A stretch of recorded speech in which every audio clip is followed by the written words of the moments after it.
Bismillahirrahmanirrahim. Assalamualaikum warahmatullahi wabarakatuh.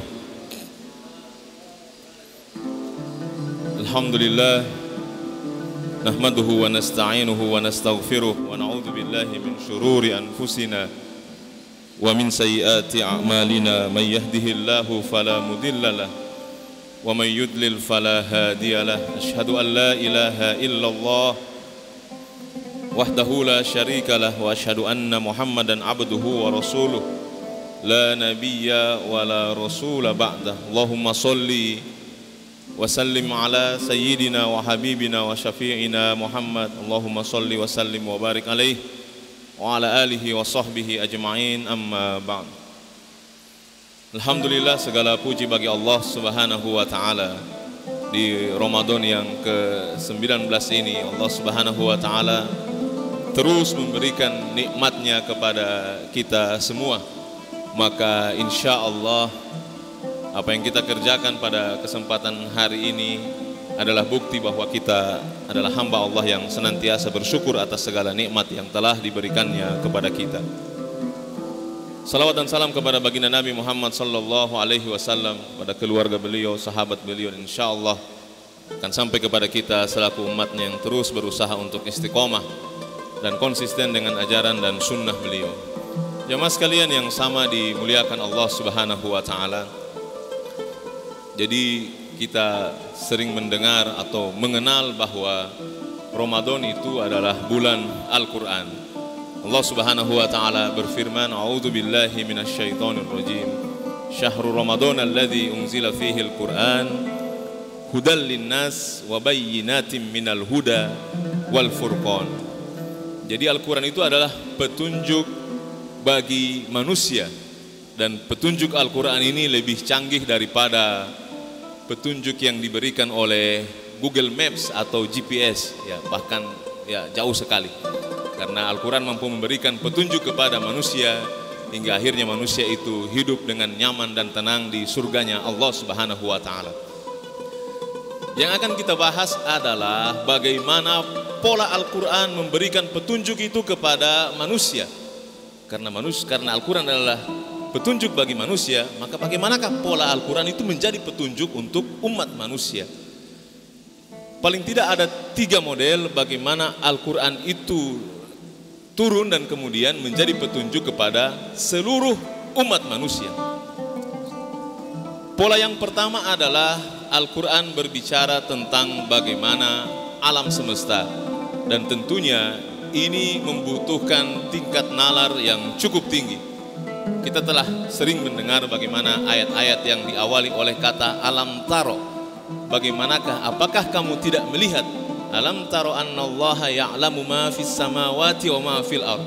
Apakah kamu tidak melihat bahwa Allah Subhanahu wa taala yang mengetahui apa-apa yang ada di langit dan apa-apa yang ada di bumi. Jadi kita ini disuruh untuk mengamati alam semesta, dan Al-Quran itu menjadi petunjuk ketika manusia mampu mengamati apa yang terjadi di alam semesta ini.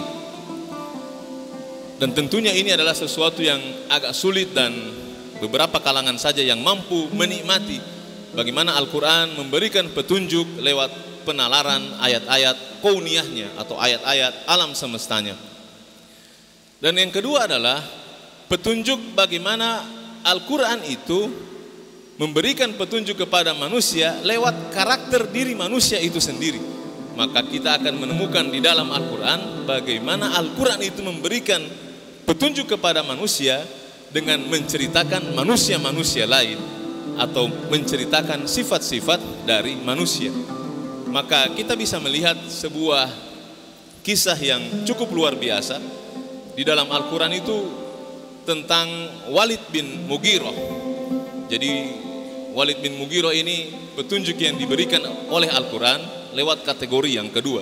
Itu memberikan petunjuk lewat bagaimana karakter manusia atau bagaimana Al-Quran menceritakan manusia itu sendiri. Jadi Walid bin Mughirah ini adalah seorang tokoh dari kafir Quraisy yang memiliki kecerdasan yang sangat luar biasa. Bahkan dia terkenal sebagai seorang ahli syair yang cukup luar biasa. Dan dia memiliki seorang anak yang kita kenal dengan nama Khalid bin Walid. seorang tokoh Islam yang utama dan juga cukup istimewa. Walid bin Mughirah ini adalah seorang yang luar biasa, seorang ahli syair yang terkenal di masanya. Dan apa yang telah dilakukan oleh Walid bin Mughirah, yang dia lakukan adalah bagaimana dia mendustakan ayat-ayat Al-Quran dan menyebutkan bahwa ayat Al-Quran itu adalah sihir dari Nabi Sallallahu Alaihi Wasallam yang telah dia pelajari dari orang lain. Kenapa Walid bin Mughirah mengatakan bahwa Al-Quran itu adalah sihir? Karena sejujurnya dia mengetahui bahwa kecanggihan luar biasa dari bahasa Al-Quran itu sendiri. Dan dia adalah seorang ahli syair yang hebat, dan dia tidak mampu menandingi atau mendatangkan sesuatu yang sama dengan bahasa Al-Quran itu.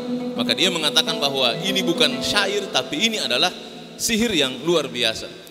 Nah, dari perbuatan Walid bin Mughirah ini, maka hampir 50% dari surah Al-Muddathir itu membicarakan tentang Walid bin Mughirah. Diawali dengan ayat Zarni wa man khalaqtu wahida.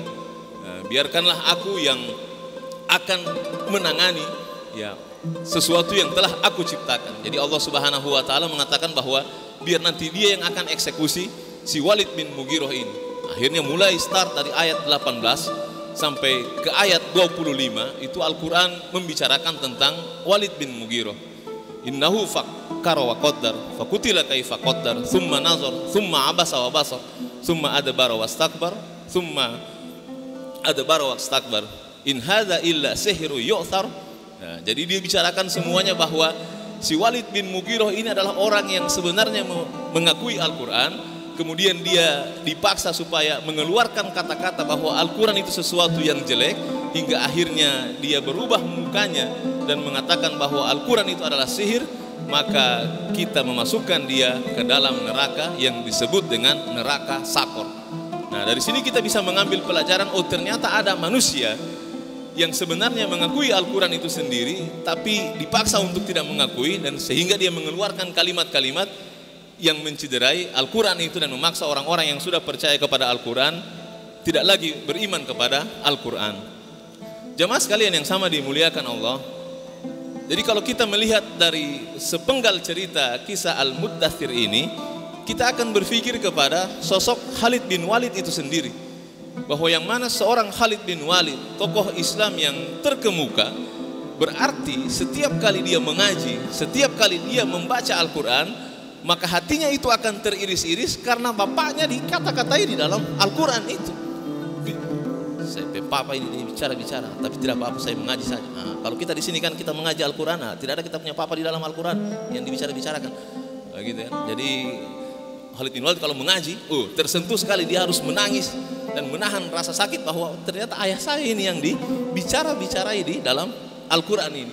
Nah, sehingga masuklah petunjuk itu ke dalam hati mereka, ternyata benar ada manusia yang pernah hidup dan kemudian diceritakan dan diabadikan di dalam Al-Quran, baik yang konotasinya positif atau orang-orang yang dibicarakan dalam Al-Quran yang dalam perspektif yang negatif. Nah, sehingga pendekatan ini lebih masuk kepada manusia, bahwa ternyata dengan menceritakan karakter manusia itu, Al-Quran bisa memberikan petunjuk kepada manusia itu sendiri. Nah, dari sini kita belajar, oh ternyata luar biasa, ini tidak boleh ditiru, dan ini adalah kisah-kisah yang telah diceritakan dan sama sekali harus kita tinggalkan. Jamaah sekalian yang sama dimuliakan Allah Subhanahu wa taala, sehingga kita ketika baca Al-Quran kita bisa pilih-pilih kira-kira ayat mana yang membicarakan tentang manusia, kemudian itu bisa menjadi pelajaran untuk kita sendiri. Nah, kemudian ada pola yang terakhir. Pola yang terakhir ini adalah pola yang dinikmati oleh orang-orang awam pada umumnya. Jadi mereka suka sekali dengan pola yang terakhir ini. Pola yang terakhir itu adalah pola janji dan ancaman, bahwa ada surga dan ada neraka. Jadi mereka itu kalau beribadah suka sekali melihat surga dan neraka. Makanya kalau kita sering mendengar orang-orang tua dulu berbicara, kau berpuasa supaya masuk surga, awas kalau kau tidak puasa kamu akan masuk neraka. Jangan kuat pak akal, nanti masuk neraka. Ayo berkata jujur supaya masuk surga. Nah, jadi pendekatan terakhir ini, janji dan ancaman, itu sebagian besar manusia suka sekali dengan pendekatan yang terakhir ini. Jadi jamaah sekalian yang sama dimuliakan Allah, di kesempatan ini para mahasiswa, orang akademis, ya, cobalah untuk menggali Al-Quran dari pola yang pertama dan pola yang kedua ini.